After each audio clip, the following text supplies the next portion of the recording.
بسم الله الرحمن الرحیم.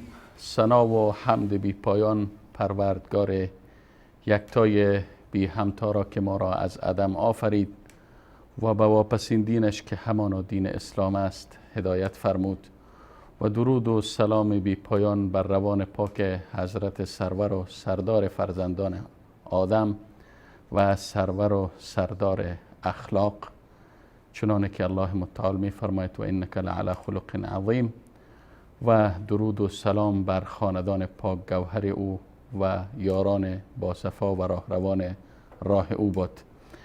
بینندگان ارجمند و گرامی در هر کجایی که هستید و در این لحظات بیننده برنامه خودتان، برنامه خلق عظیم می باشید، خدمت تک تک شما گرامیان عرض سلام و ادب و خسته نباشید دارم. امیدوارم که صحت و سلامت و شادکام و موفق بوده باشید. با اجازه شما عزیزان خدمت جناب مولانا صاحب مجیب الرحمن انصاری نیز عرض سلام و ادب دارم و حضورشان را در برنامه خودشان خیر مقدم و خوش آمد میگم. تشکر. من هم خدمت شما جناب استاد بزرگوار و خدمت همه بینندگان عزیز و گرامی عرض سلام و ادب و احترام دارم. تشکر جناب مولانا صاحب بزرگوار. البته قبل از اینکه به موضوع این هفته برنامه خلق عظیم اشاره کنیم، با تأسف و تعلم و اندوه فراوان اطلاع یافتیم که دیروز حضرت شیخ الحدیث مولانا محمد یوسف حسین پور مدیر محترم مدرسه عین العلوم گشت و از علمای برجسته اهل سنت ایران داعی اجل را لبیک گفتند و به لقاء الله پیوستند. وفات این عالم گرانمایه و افتخار مسلمین جهان را به خانواده، از طرف خودم و از طرف خانواده شبکه جهانی وصال حق، خدمت خانواده گرامی مرحوم شیخ الحدیث مولانا محمد یوسف حسین پور و اهل سنت ایران و ملت عزیز و گرامی بلوچستان تسلیت و تعزیت عرض نموده، برای مرحومی جنات فردوس و مغفرت و رحمت و برای بازماندگان ایشان اجر جزیل و صبر جمیل مسئلت دارم. جناب مولانا صاحب بزرگوار در خدمت شما هستم. فکر کنم که شما هم عرض تسلیت دارین به این مناسبت. بسم الله الرحمن الرحیم. انا لله و انا الیه راجعون. كل نفس ذائقة الموت. صدق الله العظیم. ما هم رحلت جان گداز حضرت مولانا شیخ الحدیث و التفسیر مولانا محمد یوسف حسین پور رحمت الله علیه را، این زایه بزرگ را، این زایه‌ای که هرگیز جای این شخصیت و این بزرگوار را کسی دیگری نخواهد توانست گرفت، به جامعه اهل سنت ایران، برای همه علما و مشایخ و بزرگواران منطقه سران بلوچستان، سروان بلوچستان، و برای همه عزیزانی که زانوی تلمذ در خدمت این عالم بزرگوار زدن و از محضر ایشان کسب علم و اخلاق و ادب نمودن، برای همه تسلیت عرض نموده، خصوصا و بالاخص برای فامیل این بزرگوار، این عالمی که از چهره‌های درخشنده و برجسته اهل سنت ایران بودن، در عرصه علم و عمل مرد میدان بودن. و شاگردان زیادی به جامعه تقدیم نمودند. به تعبیر همان شاعر که میگوید هرگز نمیرد آن که دلش زنده شد به عشق، ثبت است بر جریده عالم دوام ما. مولانا حسین پور رحمه الله هرگز نمی میرد و نامش باقی است، چون تالیفات و تصنیفات و شاگردان زیادی بعد از خود گذاشته که همه راه و رسم این بزرگ مرد را تعقیب می نمایند. یک بار دیگر رحلت این بزرگوار را که به لقاء الله پیوستن و به دیدار پروردگار عالم شتافتن برای جامعه اهل سنت ایران تسلیت عرض نموده، خصوصا به فامیل بزرگوار ایشان و بالاخص برای عزیزان بلوچ که در بلوچستان قرار دارند. الله سبحانه و تعالی روحشان را شاد داشته باشد و جنت الفردوس را نصیبشان بگرداند، قبرش را روضة من ریاض الجنه بگرداند و برای بازماندگانشان صبر جمیل و مزد جزیل را عنایت بفرماید. تشکر جناب مولانا صاحب بزرگوار. چنانه که اشاره کردین شخصیت های بقامت مولانا محمد یوسف حسین پور به قول مرحوم سعدی شیرازی نمی میرند و نمردند. سعدیا مرد نکونام نمیرد هرگز، مرده آن است که نامش به نکویی نبرند. این شخصیت و این بزرگوار همیشه و همواره در دل اهل سنت، در دل مردم بلوچستان و در دل مسلمانان جهان و در دل کسانی که نامی بزرگوار را شنیدن همیشه زنده و جاویدان باقی خواهد ماند. با علم خود، با عمل خود، با تصنیفات خود، با شاگردهای خود همیشه در دنیا باقی هستند و زنده هستند.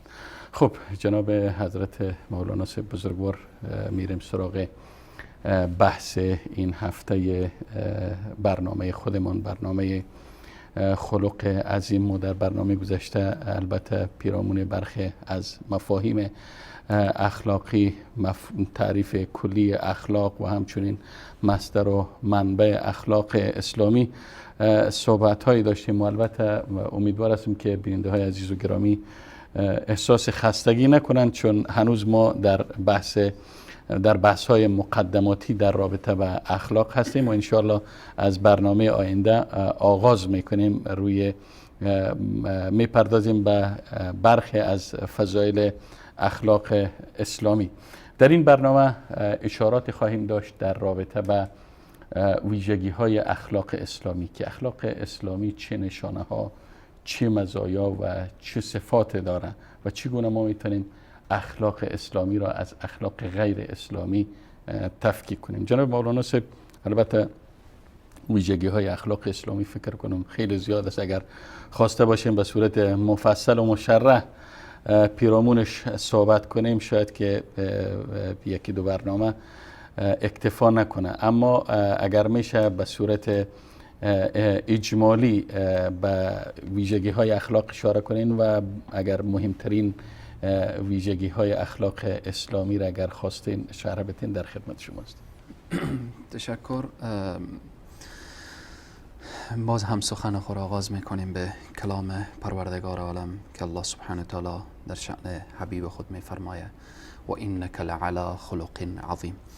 یعنی از ویژگی های بزرگ حبیب خود را میخواه که به ما بیان بکنه بحث خلق هست و اخلاق هست و او هم اخلاق عظیم و بزرگی که الله سبحانه تعالی میفرماید. یعنی در یک کلام مسئله ویژگی ها یا از خصائص اخلاق اگر بگیم، نظام ارزشی و اخلاقی اسلام را وقتی نگاه میکنیم نظام فراگیر، عام و شامل هست. یعنی تمام ابعاد شامل میشه بحث اخلاق. اگر ما از ویژگی های مثلا بحث شمولیت هست و مسئله انسجام درونی هست و مسئله میان روی در اسلام، میان روی اسلام در اخلاق هست، هر کدام این شمولیت یا انسجام درونی یا میان روی اسلام در اخلاق از خود بحث ها داره و از خود شاخه ها داره که مختصرا مثلا ویژگی شمولیت یعنی کاملیت. وقتی ما نگاه میکنیم یعنی تمام ابعاد شامل میشه. وقتی ما میگیم یکی از ویژگی های اخلاق شمولیت هست. چگونه؟ یعنی در بعد اخلاقی، وقتی میگیم در بعد عقیدتی، در بعد دینی که باز هم شامل عقیده، شامل دین هست، در بعد سیاسی، در بعد اقتصادی، در بعد فرهنگی، در همه ابعاد. اما فقط من فهرستوار بیان میکنم ارتباط انسان با خالق، ارتباط انسان با خلق، ارتباط انسان با خود انسان، ارتباط با خود با خلق. بله با خالق، با خود، با خلق، و همچنین ارتباط انسان با خانواده و ارتباط انسان با جامعه. خوبش. من از هر کدام نمونه های پیرامون اخلاق اسلامی که مربوط به فرد میشه، مربوط به خانواده میشه، مربوط به اجتماع و جامعه میشه، من اشاره میکنم. مثلا در بعد جسمی، در بعد جسمی انسان نیاز داره که بخوره و بنوشه. الله سبحانه و تعالی این خوردن و نوشیدن برای بندگان خود وقتی که اشاره میکنه که تو ای انسان نیاز داری به خوردن و به نوشیدن، متوجه باش که اینجا قضیه اخلاقی مد نظر گرفته بشه. خوردن تو و نوشیدن تو تا یک حیوان فرق بکنه. کلوا واشربوا ولا تسرفوا. وقتی بحث از ولا تسرفوا میایه، مسائل اخلاق هست، چون تا کلوا واشربوا تعلق به همه انسان ها، به همه حیوانات، به همه بالاخره موجودات خوردن دارن، نوشیدن دارن. اما ولا تسرفوا که بحث میشه، این بعد جسمی نشان میده از لحاظ چون تعلق میگیره به فرد، و همچنین بعد روحی و روانی. الله سبحانه و تعالی میفرماید قد افلح من زکاها. چی کسی رستگار میشه؟ کسی که یعنی متوجه روح و روان خود شده. من زکاها، کسی که نفس خود تزکیه کرده. از لحاظ این بعد چی هست؟ بعد روحی هست، بعد روانی هست. و مسئله بعد فکری، الله سبحانه و تعالی باز هم ما را متوجه می سازه در قسمت اخلاق. می فرماید قل انظروا ماذا فی السماوات والارض. بحث انظروا، نظر کردن، فکر کردن به چی؟ در ماذا فی السماوات، او چیزی که در آسمان ها و زمین هست. یعنی از لحاظ اخلاقی فرد متوجه جسم خود، متوجه روح خود، متوجه فکر خود، اینها باید که باشه که در این ابعاد میشه که گفت این ابعادیه که متعلق به فرد انسان یا شخص انسان هست. مثلا از لحاظ روابط میان خانواده، چون از فرد گفتیم، از خانواده الله سبحانه تعالی یعنی وقتی از خانواده میگیم روابط بین زن و شوهر، بحث اخلاق را الله سبحانه و تعالی مطرح میکنه. الله میفرماید وعاشروهن بالمعروف، یعنی زندگی و معاشرت باید به طریق شایسته باشه، به اخلاق نیکو باشه. وعاشروهن بالمعروف فان کرهتموهن فعسى ان تكرهوا اگر بین زن و شوهر یک بگو مگوی پیش آمد، یک گفتگوی پیش آمد که اینجا شوهر احساس میکرد که این شاید به خیر من نباشه حرف این، یا بالاخره الله سبحانه تعالی میگه شما به جدایی خیلی تلاش نکنید، شما به جدایی عجله نکنید. شاید به این حرکتی که این همسرتان انجام داده به نظر شما خیر نباشه، اما الله سبحانه تعالی در او خیر نهفته و خیری گذاشته که شما نمیفهمید و نمیدانید. الله سبحانه تعالی میخواهد نشان بده که اخلاق بین زن و شوهر چگونه باشه، که این نمونه ای از اخلاق اسلامی روابط که مربوط بین زن و شوهر هست. و همچنین مسئله اخلاق اسلامی که مربوط میشه بین والدین و فرزند. الله سبحانه تعالی میفرماید ووصینا الانسان بوالديه احسانا، یعنی مسئله احسان، مسئله اخلاق، مسئله خلق در مقابل پدر و مادر، در مقابل والدین، این جزء اخلاق اسلامی و اینهاست.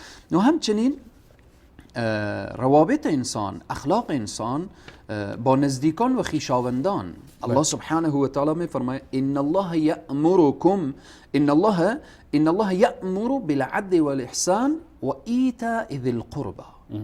این امر پروردگار عالمه که الله امر میکنه به عدالت، به نیکویی در بین خویشاوندان و اقربا، که این هم نمونه از اخلاق اسلامی که مربوط به این بعد، یعنی خویشاوند و اقربا و اینها. و همچنین الله سبحانه و تعالی میخواد که ارتباط به اخلاق اسلامی که مربوط به اجتماع و جامعه هست. وقتی الله سبحانه و تعالی میفرماید یا ایها الذین آمنوا لا تدخلوا بیوتا غیر بیوتکم حتی تستأنسوا، ای کسانی که شما ایمان آورده اید، ای اهل ایمان، ای مسلمان ها، ای مؤمنین، شما متوجه باشید که دیگه شما دارای وقتی در مکتب اسلام داخل شدید، مکتب اسلام مکتب اخلاق هست، اخلاق حسنه و پسندیده هست.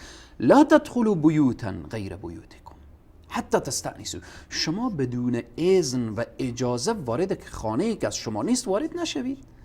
این نمونه از اخلاق اسلامی نسبت به جامعه و نسبت به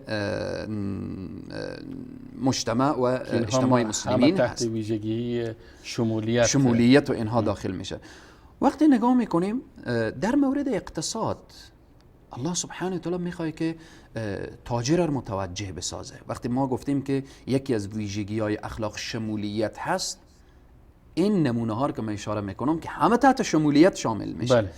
در عرصه اقتصاد آیا کسی که وارد بازار میشه میتونه هر قسم معامله کنه، میتونه هر بی‌عدالتی داشته باشه، میتونه که گران فروشی داشته باشه، میتونه احتکار داشته باشه، میتونه چم و فریب و اینها داشته باشه؟ نه خیر. ضوابطی وجود داره، قواعد وجود داره، قواعد گذاشته، ضوابط گذاشته. الله سبحانه و تعالی ما رو متوجه میسازه حتی در قضیه که پیمانه را درست و صحیح تسلیم بشو ولی وقت دادن کم بدی، الله سبحانه و تعالی میگه ویل للمطففين الذين إذا اكتالوا على الناس يستوفون وإذا كالوهم أو وزنوهم يخسرون.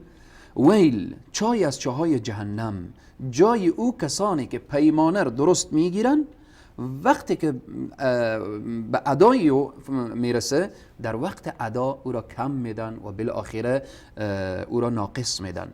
شریعت مقدس اسلام در اینجا مسئله ربا، کسی وارد جامعه میشه بحث ربا، الله سبحانه و تعالی میفرماید که مسئله ربا مسئله است که اعلان جنگ با الله سبحانه، فإن لم تفعلوا فأذنوا بحرب من الله و رسوله.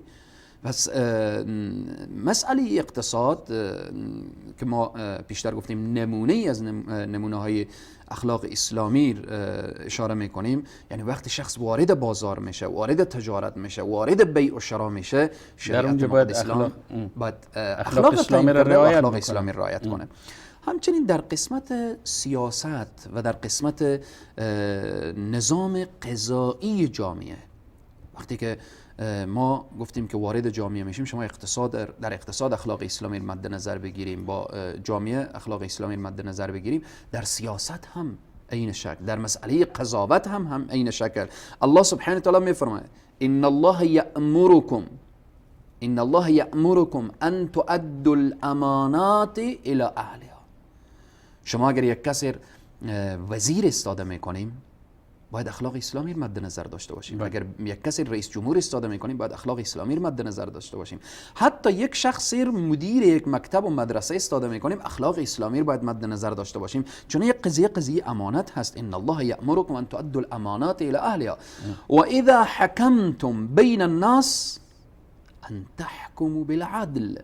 اگر شما رو حاکم قرار دادن، شما قاضی شدید، شما حاکم شدید، شما در جای به عنوان یک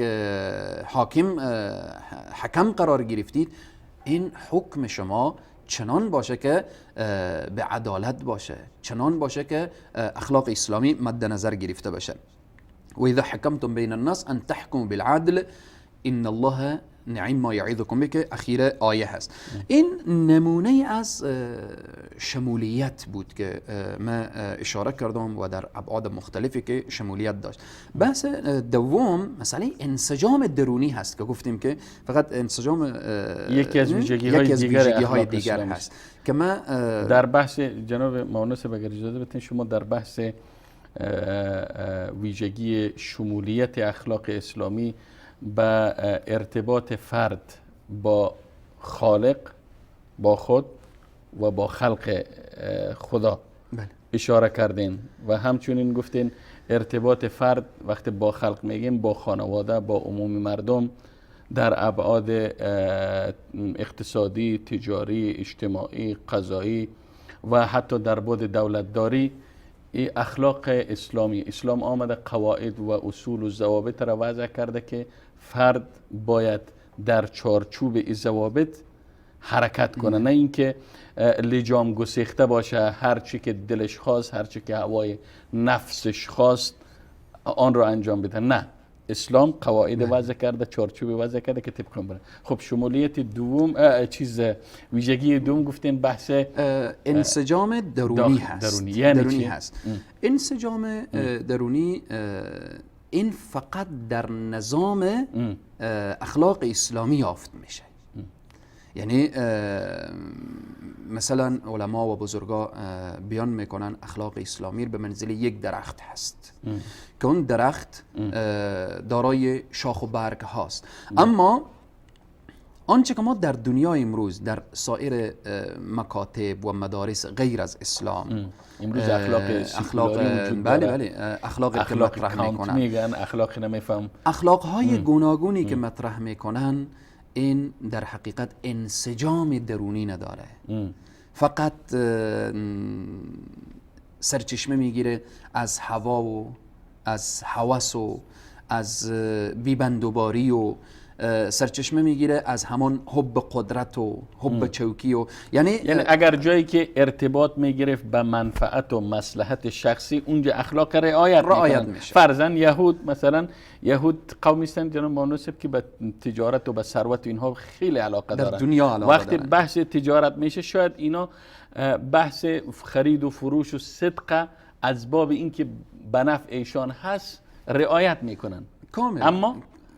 اما در اسلام چنین نیست فکر کنم. کاملا هر مکتبی که غیر از اسلام هست وقتی میگیم انسجام درونی ندارن، یک مثال شما بیان کردیم که مکتب یهودیت در عرصه دنیا چنان فریفته هست که حتی دوست نداره که مرگ هم به سراغ از او بیایه و چنان گرویده هست که حتی تمام دنیا دوست داره که از آن او باشه و هنوز هم احساس آرامش نمیکنه.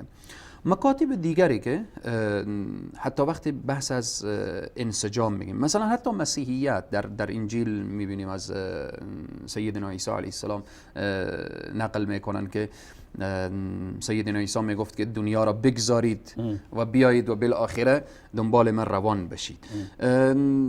در مکاتب دیگری که ما وقتی که میبینیم و مشاهده میکنیم که به خاطر هوا و هوس خود او را اخلاق معرفی میکنن و او را مسائل اخلاقی بیان میکنن. اما دین مبین اسلام دین است که به منزله گفتیم که یک درخت هست، درختی که دارای شاخ و برگ هست، دارای اصول و فروع است که این درخت وقتی که دارای اصول در حال رشده، در حال شکوفاییه، در حال بالا رفتن و سمت بالا در حال حرکت هست. اما دیگه مکاتب وقتی که ما میبینیم جز نزول، جز از بین رفتن و جز در حال رکود و در حال انحطاط و تزلزل دیگه چیزی قرار ندارن. اما دین مبین اسلام تمام جوانب بر مد نظر گرفته. وقتی بحث از اخلاق در بعضی از مکاتب دنیا تمام انسجام اخلاق بر قدرت میدانه و قدرت رسیدی همه چیز به دستتون میایه. چنین نیست. بعضی از مکاتب به ثروت رسیدی همه به دستتون میایه. و بعضی از مکاتب در یک موقفی از اجتماع رسیدید همه چیز به دست. اما دین مبین اسلام دین است که انسان با اخلاق، ولو که هیچ قدرت نداشته باشه، هیچ ثروت نداشته باشه، هیچ سرمایه نداشته باشه، بزرگترین سرمایه اینه که اخلاقش با خالق، با خود، با خلق، با خانواده اخلاق درستی بود. اینجا همین انسجام درونی به دست میآید و تمام آرامش دنیا و آخرت از آن میشه. یعنی در بقیه مکاتب حضرت مولانا صاحب از اخلاق به عنوان ابزار، یک وسیله در مصلحت و منفعت خواه فردی باشه خواه گروهی باشه، از اخلاق به عنوان یک ابزار استفاده میشه. اخلاق اصل نیست، قاعده نیست. اما در مکتب اسلام اخلاق یک چارچوب است، یک قاعده است، یک اصل است، یک مبدأ است که باید ما طبق این اخلاق، طبق قواعد زندگی ما را تنظیم کنیم، منظم کنیم، نه اینکه از اخلاق به عنوان ابزار استفاده کنیم. اما در دیگر مکاتب از اخلاق به عنوان یک وسیله استفاده میشه، اصل نیست. خب جناب مولانا صاحب، اگه پیش از اینکه بریم به ویژگی بعدی، اگر اجازه بدیم به اجازه شما و به اجازه بیننده های عزیز و گرامی بریم سراغ یک میان برنامه. پس از دیدن این میان برنامه انشالله دوباره در خدمت شما خواهیم بود. نور في الظلمات أنسي في خلا. ای مؤمنان، هنگامی که به شما گفته شد در مجلس جا باز کنید تا الله برایتان گشایش آورد، و چون گفته شد برخیزید اگر چنین کنید، الله به کسانی از شما که ایمان آورده اند و بهره ای از علم دارند درجات بزرگی می بخشد و الله به آنچه می کنید آگاه است. نور في الظلمات أنسي في خلواتي يا سعدي وهنائي القرآن. خب بینندگان ارجمند، با عرض سلام مجدد و دوباره در خدمت شما هستیم، همراه با ادامه موضوع این جلسه از جلسات برنامه خلق عظیم که البته در رابطه و ویژگی های اخلاق اسلامی داریم صحبت میکنیم. جناب مولانا صاحب مجیب الرحمن انصاری، کارشناس برنامه، به دو ویژگی مهم اخلاق اسلامی، ویژگی شمولیت و این ویژگی انسجام یا هماهنگی درونی نظام اخلاق اسلامی اشاره کردند و حالا میپردازیم به بقیه ویژگی های اخلاق اسلامی که البته فکر کنم جناب مولانا ویژگی های زیادی داره، اما شما به عنوان مشت نمونه خروار به بعضش اشاره میکنید. بدون شک ویژگی ها و خصایص اخلاق اسلامی نمی شود که با یک برنامه و با به این لحظاتی که واقعا وقت به ما اجازه نمیده بیشتر مطرح کنیم. من فقط به یک نمونه دیگه هم اشاره میکنم از ویژگی های اخلاق اسلامی. قبل از این که به این ویژگی اشاره کنم، میخوام یک جمله با همان ویژگی قبلی که انسجام درونی بود میخوام اضافه بکنم. مکاتب غیر از اسلام یعنی بر علاوه که انسجام درونی ندارن و در اونها انسجام نیست، ملاک معقول و منطقی هم نیز ندارن، بلکه تابع میل و هوس مردم هستند. چون برای تکمیل ادامه بحث گذشته این اشاره کردم، وقتی ابزار باشه خود به خود چنین میشه، خود به خود از اخلاق به نفع منافع و مصالح خواه فردی باشه خواه گروهی باشه استفاده میکنه. از جمله ویژگی های دیگر اخلاق اسلامی میان روی اسلام در اخلاق هست. چگونه؟ یعنی وقتی ما بحث از اخلاق اسلامی داریم، در اخلاق اسلامی افراط و تفرید نیست در تمام ابعادی که بیان کردیم، چی مسئله در بعد دینی باشه، چی در بعد اقتصادی باشه، چی در بعد سیاسی باشه. در بعد دینی ما وقتی که یک نفر میگیم که فلان شخص بسیار انسان با اخلاقیه، یعنی اخلاقش با خالقش خوبه، این تعاملش رابطش با الله سبحانه و تعالی خوبه، این تعامل و این اخلاق ما نگاه میکنیم که همانطوری که قرآن میفرماید و کذالک جعلناکم امة وسطا، ما امت وسط هستیم، امت میان رو هستیم. در این وسطیت آیا تعادل و عدالت برابر هست؟ مثلا مثال بیان کنم، حدیث اون صحابه‌ای که یکی تصمیم گرفت که همیشه روزه باشه و یکی تصمیم گرفت که هیچ ازدواج نکنه و یکی تصمیم گرفت که همیشه قیام اللیل داشته باشه هر شب. در ظاهر میبینیم شخص هر شب عبادت، هیچ نخوابه، هر روز روزه. اخلاق واقعا چنین اخلاقی قابل قدر در ظاهر، اما در معنا وقتی نگاه میکنیم میگیم نه افراد و نه تفرید. رسول صلی الله علیه و آله وقتی از این قضیه خبر شدن، یک شخص هیچ ازدواج نمیکنه به خاطر که همیشه به عبادت الله باشه، رسول الله فرمودن که من از همه شما متقیتر و پرهیزگارتر و از الله هم بیشتر میترسم. ازدواج میکنم، با زنان منکوحه خود نزدیک میشم، حصه‌ای از شب میخوابم و حصه‌ای از شب بیدار هستم و بعضی روزها را که منظور از روزه نفل هست روزه میگیرم و بعضی روزها در افطار هستم. و بعد فرمودن این سنت من هست، فمن رغب عن سنتی فلیس منی.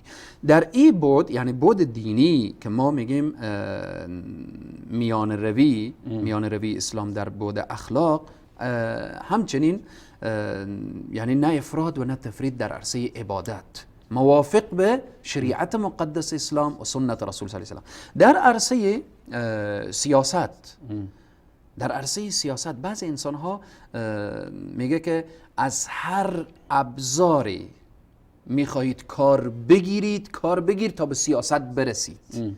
چی دروغه، چی چمه، چی فریبه، چی حیله. نه خیر، چنین نیست. در اسلام اگر غایت و مقصد مقدس باشه، باید وسیله هم مقدس باشه. ان الله طیب لا یقبل الا طیبا. الله که وقتی پاک هست، رسیدن به الله سبحانه و تعالی باید وسیله پاک باشه به اینها. و همچنین در بود اقتصادی، وقتی شخص میخواد ثروتمند بشه، حالا از هر راه میخواد ثروتمند بشه؟ نه خیر، چنین نیست. پس الله سبحانه و تعالی راه مشروع را برای ما بیان کرده که مسئله اقتصاد و مسئله تجارت، مسئله میفرماید و حل الله البیع و حرم الربا. پس به اینه که مسئله میان روی اسلام در اخلاق باید مد نظر بگیره. از جمله ویژگی های اخلاق اسلامی هست که در ابعاد مختلف در دین قدم میگذاریم، افراد و تفرید نیست.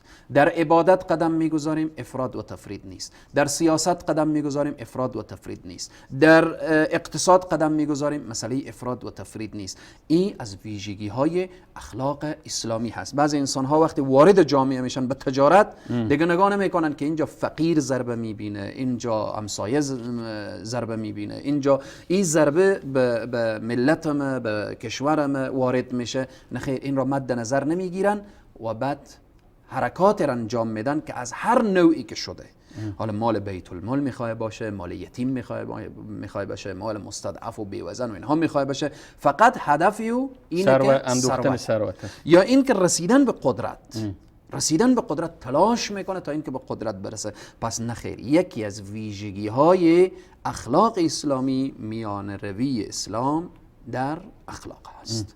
هم به این بحث جناب بانو صاحب که به بحث خورد و نوش اشاره کردین، کلوا و اشربوا ولا تسرفوا، شاید برخی بیان بگن که خب این نوع از تقیید است، محدود کردن آزادی است، میخوام اسراف کنم به کسی ربط نداره، مال ماست، پول ماست، هر طوری که خواستم به مصرف میرسونم.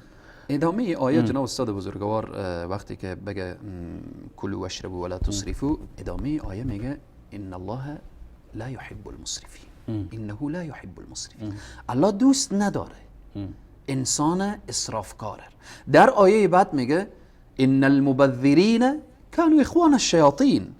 پس این مسئله شخصی نیست که یک شخص بگه من اختیار دارم. رسول صلی الله علیه و سلم میفرمایند که در قبر اذن و اجازه داده نمیشه که یک شخص وقتی که برمیخیزه یک قدم برداره الا که مگر از 4 چیز، در یک روایت اومده از 5 چیز باید جواب بده که از اون جمله از عمر رو کجا مصرف کردی، جوانی رو کجا مصرف کردی و از مال از کجا آوردی، یعنی از چی رای به دست آوردی و باز در کجا مصرف کردی. اینا رو الله سبحانه و تعالی از ما پرسان میکنه. در قسمت اسراف کردی، در قسمت اینکه انفاق کردی و در قسمت در بحث عباد الرحمن شما ببینیم الله سبحانه و تعالی میفرماید والذین اذا انفقوا لم یسرفوا ولم یقتروا و کانوا بین ذلك قواما. یعنی یک انسان اگر میگه من مؤمنان مسلمان هستم، انسان مؤمن و مسلمان الله دوست داره. انسان مسرف الله دوست نداره، کسی که اسراف کاره. چنانه که بخیل دوست بله نداره. انسان الله سبحانه و تعالی شیطان رو نمیخواه. خب چگونه برادر شیطان رو باز بخواه؟ ان المبذرین كانوا اخوان الشیاطین. الله سبحانه و تعالی عباد الرحمن گفته، بندگانی که اونها محبوبان الرحمن هستن کسانی هستن که اسراف نمیکنن. پس بنابراین شخص نمیتونه بگه که من اختیار دارم. بارها و بارها این حدیث رو گفتیم که رسول الله علیه و سلم میفرماید الدنیا سجن المؤمن و جنت الکافر. مثالی اینه شخص در زندان هست، اجازه نداره به میل دل خود بخوره، بنوشه، به میل دل خود بگرده، هرچی دلش بخواد بگه. اما انسانی که بیرون از زندان هست دوست داره میخوره، مینوشه، میگرده در این راستا. در زندان لباس خاص هست، خوراک خاص هست، حرف خاص هست. در دنیا انسان مؤمن نمیتونه هرچی بگه، هرچی بخوره، هرچی بنوشه. باید نگاه کنه که این حلاله یا حرام، نگاه کنه این حرفمه. ولا تنس نصیبک من الدنیا. قدر قسمت حلال هست. ربنا آتنا فی الدنیا حسنه و فی الاخرة حسنه. ما در دنیا باید نصیب خود را بگیریم از راه حلال، از راه مشروع، از راهی که رضایت الله سبحانه و تعالی، راهی که اخلاق اسلامی به ما بیان کرد. اگر در چارچوب و در چوکات اخلاق اسلامی، در چارچوبی که شریعت برای تعیین کرده حرکت میکنی، شریعت تو را آزادی تو را مقید نمیکنه. اگر میخوای ثروت بیاندوزی از راه مشروعش به هر مقداری که خواستی، میتونه که غنی شوی، میتونه که ثروتمند شوی. مثل ما داریم در تاریخ در صدر اسلام انبیاء علیهم السلام گرفته که پادشاه بودن، حضرت داوود علیه السلام، حضرت سلیمان علیه السلام، و بعد میایم در صدر اسلام از اصحاب رسول صلی الله علیه و سلم، سیدنا ابوبکر صدیق و سیدنا عثمان و بعد عبدالرحمن ابن عوف از ثروت وقتی تا به امروز. الان ما بزرگترین سرمایه‌دارانی داریم که سرمایه خود را در خدمت دین قرار دادن، در خدمت اسلام و قرآن قرار دادن. پس بناهن و خیلی هم تلاش میکنن که در سرمایهشان حرام نیاید، در سرمایهشان بحث ربا و مسائل سود و قمار و این و اون داخل نشه. پس بناهن میگه جناب استاد بزرگوار، همیشه من یه حرف میگم، میگه آنچه که جای علت است دنیا پرستی است، نه دنیا داری. اگر دنیا در کف دست ما باشه اشکال نداره، در دست ما باشه اشکال نداره. اشکال در چیست؟ یعنی اشکال اینه که وقتی از دست رفت داخل قلب. وقتی میگه آنچه جای علت است دنیا پرستی است، نه دنیا داری. انسان که دنیا پرست شد اشکال پیدا میشه. پس مسئله دنیا داری قدرتمندانی داره، غایت نباید باشه، وسیله باشه. وسیله هست. مال، ثروت وسیله باشه که انسان بر رسیدن به غایت و مقصود و منزلگاه اصلی کمک کنه. و این وسیله هم باید از راه درست و مشروع وسیله مشروع باشه. تشکر جناب مولانا. بازم اگه اجازه بدین به اجازه شما و به اجازه بیننده های عزیز و گرامی سراغ یک میان برنامه کوتاه میریم و بعد از این میان برنامه دوباره در خدمت شما عزیزان و گرامیان خواهیم بود.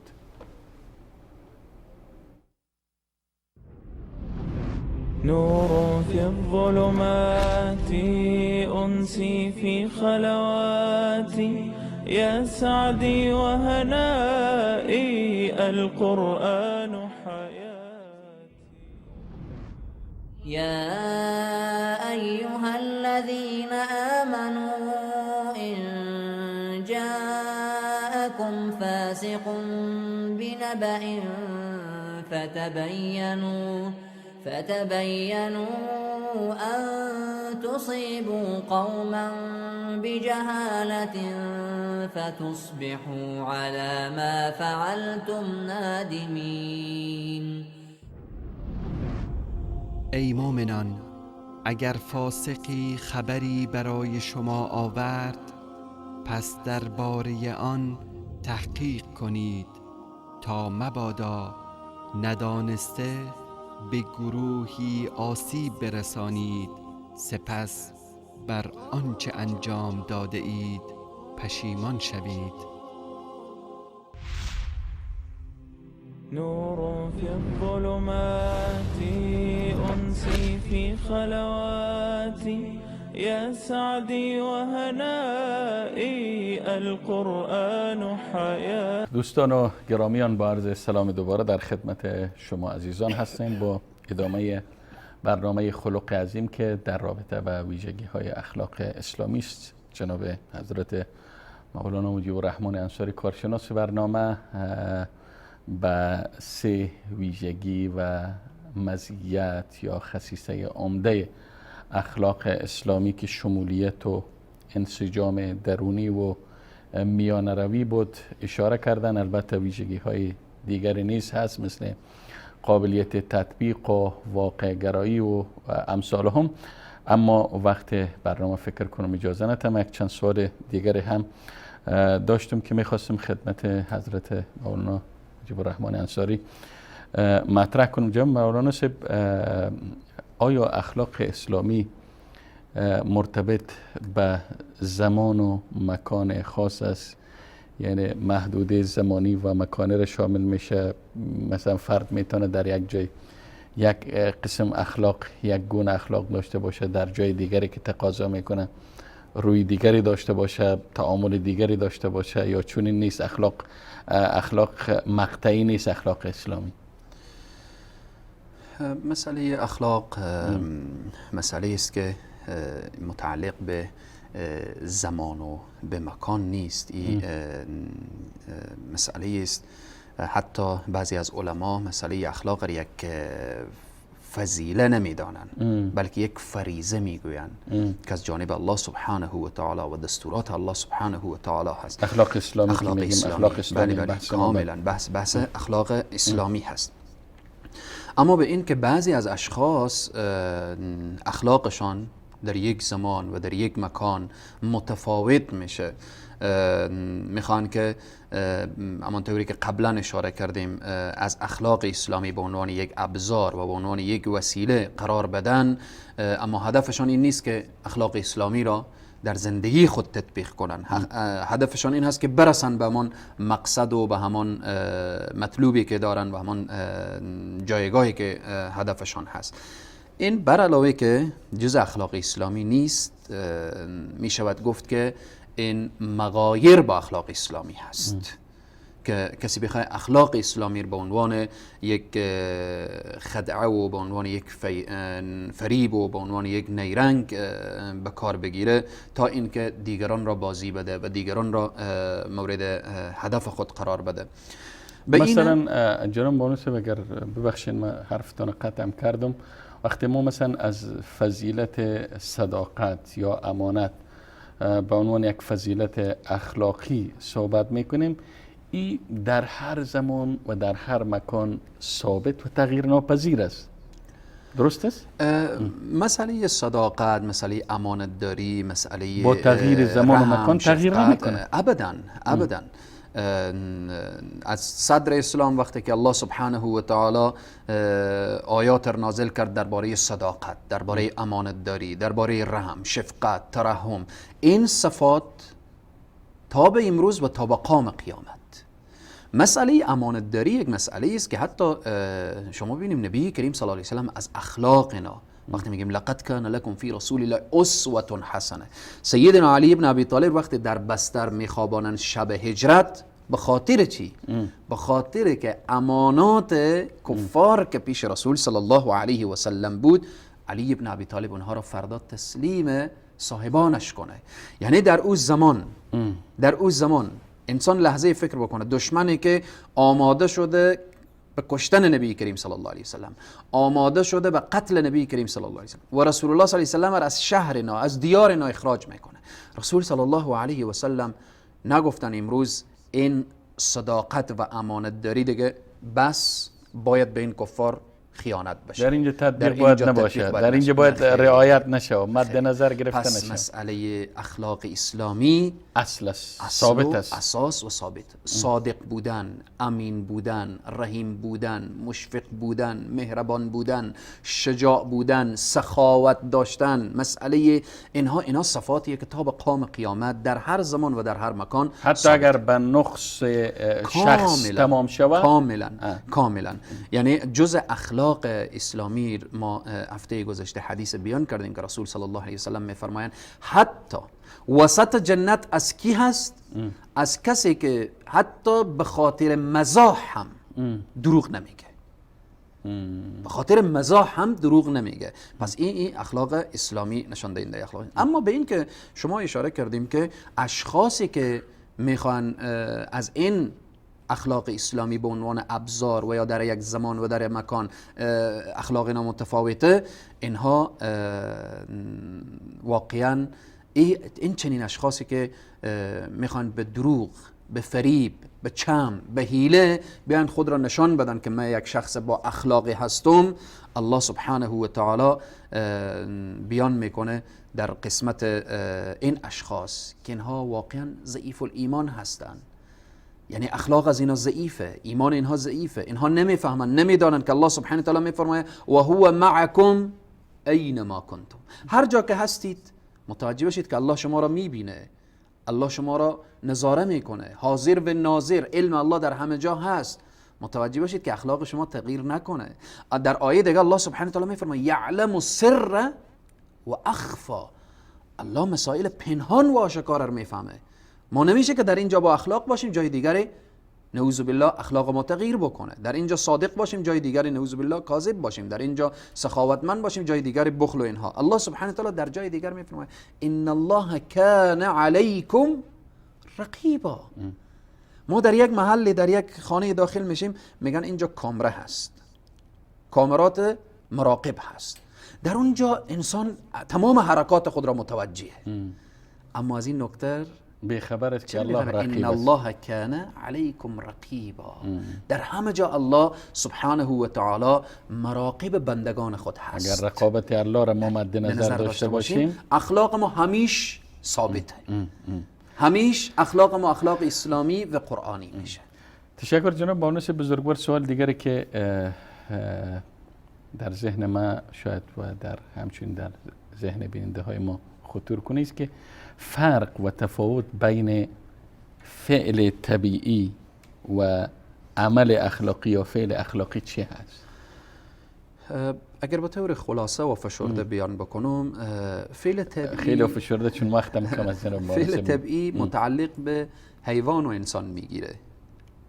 یعنی مثلا خوردن، نوشیدن، خوابیدن، این فعل طبیعی هست. حیوان هم به این نیاز داره و انسان هم به این نیاز داره. اما مسئله اخلاق تنها فقط و فقط متعلق به انسان هست، نه به حیوان. مثلا الله سبحانه و تعالی وقتی اشاره میکنه هل جزاء الاحسان الا الاحسان، وقتی شما اخلاق و روش نیکی با یک انسان داشته باشیم، او باید بالمثل جواب با چی میده؟ با احسان میده، با محبت میده. و در این یعنی مسئله ما وقتی صفات اخلاق بیان میکنیم، اخلاق نیکو را بیان میکنیم، انسان هست که مهربانه، انسان هست که دارای اخلاق اسلامی وقتی بود سخاوتمنده، انسان است که شجاعه، انسان است که دارای رحم و شفقت و ترحم و اینها هست. اما مسئله حیوان چنین نیست. حیوان رحم نداره، شفقت نداره، ترحم شاید نداره. در بعضی موارد در اثر تربیه و عادت. اما میخوام این نکته بیان بکنم، شاید که بعضی از حیوانات رو میبینیم رحمم داره، شفقتم داره، یک مسئله شاذ هست و یک مسئله اکتسابی است، او رو تعلیم دادن، قاعده نمیشده. اما به این که بعضی انسان ها رو میبینیم که بعضی انسان ها رو میبینیم وقتی اخلاق تغییر کرد، اخلاق اسلامی نشد، اخلاقش اخلاق غیر اسلامی شد، الله سبحانه و تعالی بیان میکنه که اولئک الانعام. بل هم اضل. بعضی حیوانات رو میبینیم رحم داره اما بعضی انسان ها رحم نداره. الله سبحانه و تعالی میخواد این بیان کنه که این حیوانی که رحم داره و این انسانی که رحم نداره بل هم اضل، ای از این حیوان هم پستر شده. به این واسطه الله سبحانه و تعالی میگه بل هم اضل. پس مسئله فعل طبعی متعلق به حیوانات میگیره و اخلاقی متعلق به انسان ها. خورد و نوش و رفع خستگی و دفاع از منفعت و مصلحت و اینا فعل طبیعی است. اما وقتی اخلاق میگیم در خورد و نوش، مثلا تو اگر مسئله اسراف رعایت کردی، اسراف نکردی، یعنی اسراف نکردی و بخیلی نکردی، اینجاست که اخلاق میگیم که این جزء فعل اخلاقی و عمل اخلاقی محسوب میشه. جناب مولانا صاحب، در دقایق پایانی برنامه قرار داریم و میخواستم ایره هم بپرسم که چرا امروز دشمنان اسلام در شرق و غرب و از هر راه ممکن و با استفاده از هر وسیله ممکن میخواهند اخلاق اسلامی را، اخلاق در وجود زن و مرد و پیر و جوان، به خصوص نسل جدید، بکشن و نابود کنن و یعنی تمام سرمایه‌شان روی نابود کردن اخلاق فرد در جامعه اسلامی به کار گرفتن. علت چیست؟ دلیل چیست؟ چرا؟ اگرچه این سوال نمیشه که من فشرده بیان بکنم و خلاصه بیان بکنم، ولی در پایانی برنامه قرار داریم. چرا دشمن اینقدر ترکیز کرده تا اخلاق امت اسلامی فاسد بسازه و اخلاق جوانان فاسد بسازه؟ به تعبیر یکی از شعرا که میگه و انما الامم الاخلاق ما بقیت فإن هم ذهبت اخلاقهم ذهبوا. یعنی انما الامم الاخلاق ما بقیت فإن هم ذهبت اخلاقهم ذهبوا. فکر کنم شعر امیر شعرا شوقی است. این برای ما میفهمانه که وقتی که اخلاق رفت خلاصی و همینه، همه چیز میره. و مثلا از جمله اخلاق حیا هست. رسول الله میفرماین وقتی حیا رفت فاصنع ما شئت فإن لم تستحی فاصنع ما شئت. وقتی حیا رفت خلاص هر کار میخوای انجام بدی و هر کارم شخص انجام میده. و نکته دیگه این میخوام اشاره کنم که بعضی انسان ها میگن که فتوحات اسلامی با شمشیر مسلمانان به دست آمد. با شمشیر مسلمان بدون شک شمشیر اثرات خورداره، تاثیر خورداره و رسول صلی الله علیه و سلم میفرمایند که جنت در زیر سایه شمشیرها هست. اما فتوحات اسلامی رو وقتی ما تحقیق میکنیم، مطالعه میکنیم، تاریخ رو میخوانیم، اکثر فتوحات از برکت اخلاق مسلمین بوده. تعامل مسلمین، تجار مسلمین، نه فصاحت و بلاغت دعوتگرا. اخلاق مسلمین، اخلاق تجار مسلمین که در کشورها و در شهرها رفتن، تعامل اینا، بیع و شراء اینا، اخلاق اینا با دیگران چگونه بود؟ از بیت المقدس در زمان سیدنا عمر رضی الله عنه با شمشیر فتح شد؟ نخیر، اخلاق سیدنا عمر بود. او تواضع و او فروتنی و او اخلاق سیدنا عمر.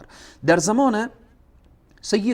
زمان صلاح الدین ایوبی وقتی بیت المقدس فتح میشه میگه قدس تهجد خان میخواهد. یعنی چی؟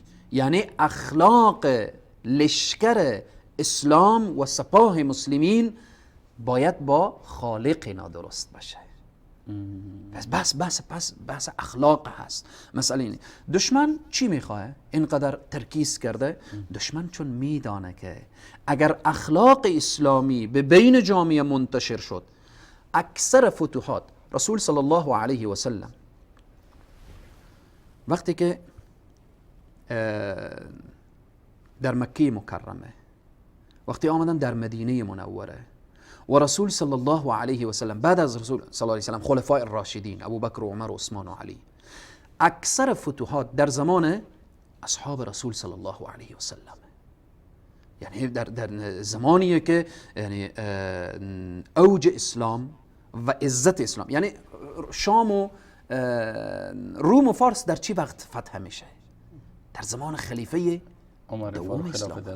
اسلام در شرق و در غرب میره در زمان سیدنا عثمان و بعد از زمان سیدنا عثمان میبینیم که بعد سپاهیان لشکر اسلام که در زمان خلافت بنی امیه میشه و در اوائل خلافت بنی عباس میشه. اینها چون اخلاق اسلامی درست و صحیح رعایت میکردن، شرق تا غرب آمد تحت سیطره اسلام و مسلمین. اینجا دشمن دانست، فهمید که اگر اخلاق اسلامی منتشر بشه و الان هم الله سبحانه و تعالی، ما چند آیه نمونتان اشاره میکنم. الله سبحانه و تعالی میفرماید ود کثیر من اهل الكتاب لو يردونكم من بعد ایمانکم. کفار دوست دارن، بسیاری از کفار از اهل کتاب یهود و نصارا دوست دارن که شما را از دین شما برگردانن. آیه دیگه میفرماید ما يود الذين كفروا من اهل الكتاب ولا المشركين ان ينزل عليكم خيرا. اصلا یهود و نصارا نمیخوان به شما خیری بیایه، برکتی بیایه، نفعی بیایه. اصلا یهود و نصارا نمیخوان که اقتصاد شما خوب بشه، فرهنگ شما خوب بشه. یهود و نصارا نمیخوان اخلاق شما درست بشه. آیه دیگه الله سبحانه و تعالی میگه ود الذين كفروا لو تغفلون عن اسلحتكم وامتعتكم فيميلون عليكم ميلة واحده. دوست دارن کسانی که کافر هستن که شما غافل بشیم از چی؟ عن اسلحتكم، از سلاح خود. چرا امروز اجازه نمیدن که کشورهای اسلامی سلاح داشته باشه؟ چرا امروز اجازه نمیدن که کشورهای اسلامی بالاخره دست به اتم و به سلاحهای مدرن و پیشرفته داشته باشه؟ و امتعتکم، چرا نمیگذارن که کشورهای اسلامی اقتصاد درست داشته باشه، تولیدات درست داشته باشه؟ تلاش اینه که امت اسلامی در غفلت برن، غافل بشن، اخلاق اسلامی فراموش بکنن تا اینکه فیمیلون علیکم میلة واحده، به یک بارگی بر شما حمله بکنن. امروز دشمنان اسلام، یهود و نصارا، مسلمان ها را انداخته در دلشان حب قدرت، حب چوکی، حب منصب، حب سرمایه و ثروت و به دنیا گرویده کرده و از یک طرف دیگه یک عده گرویده کرده و غافل ساخته به تلویزیون ها و بالاخره به فیلم ها و به مسائل رسانه های مبتذل و بینها. به خاطر چیست این اخلاق اسلامی فراموش بکنن؟ به خاطر چی؟ فیمیلون علیکم میلة واحده، تا اینکه به یک بارگی بر مسلمان ها حمله کنن که امروز میبینیم حمله کردن و امروز میبینیم که از هر ناحیه‌ای بر مسلمان ها فشار آوردن، چون ما اخلاق اسلامی فراموش کردیم. مسلمین امروز اخلاق اسلامی در عرصه های مختلف، در عرصه دینی، در عرصه اقتصادی، در عرصه های مختلف. و امروزه میفهمم که لحظات پایانی برنامه از جناب استاد بزرگوار، ما امروز درد اینجاست، ظلم میشه به نام دین، سربریده میشه به نام دین، قتل میشه به نام دین، به نام اسلام و به نام این که خود را جلوه بدن مسلمین. ظلم و ستم و طفل کشته میشه به نام اسلام و به نام دین، زن اسیر میشه و بر او تجاوز میشه، ظلم میشه، ستم میشه به نام دین. اسلام از اینا همه بیزار هست. اسلام از ظلم، از ستم، از بیعدالتی، از قتل کشتار و از کشتن زن و اطفال و از اینها دین اسلام بیزار هست. رسول صلی الله علیه و سلم این اخلاق رسول الله بود که در صحنه جنگ و نبرد اعلان میکردن اگر در صحنه جنگ زنان را آورده بودن نکشید، اطفال را آورده بودن نکشید، موسفیدان را آورده بودن نکشید. این اخلاق اسلامی است. اما امروز به زن رحم نمیشه، به طفل رحم نمیشه، به موسفید رحم نمیشه، در اینها رحم نمیشه. این نشان میدن به نام اسلام و به نام مسلمین. و این عمل از طرف هر کسی که این عمل از طرف هر گروه و حزب و از هر حرکتی که ثابت بشه که خلاف شرع و خلاف قرآن و اسلام هست مردوده و این جزء اخلاق اسلامی و برنامه اسلام نیست. پس بناهن اینه که میگه اسلام به ذات خود ندارد هیچ عیبی. هر عیبی که هست در مسلمانی ماست. اسلام دنیای غرب باید بشناسه و مطالعه کنه، نه اینکه بعضی از افراد و اشخاصی که مسما به اسلام و مسلمین هستند. تشکر جناب حضرت مولانا مجیب الرحمن انصاری. پس در پایان میتونیم بگیم که یکی از مقومات و رمزهای موفقیت امت اسلامی مسلح شدن به اخلاق اسلامی است، چنانه که با اخلاق اسلامی تجار مسلمان توانستیم کشور مثل اندونزی در شرق آسیا را که امروز بزرگترین کشور اسلامی است فتح کنه و اسلام در قلوب فرد اندونزیایی جای بگیره. تا برنامه دیگر و دیدار دیگر همه شما عزیزان را به پناه حضرت پروردگار یکتای بی همتا می سپارم و السلام علیکم و رحمت الله تعالی و برکاته.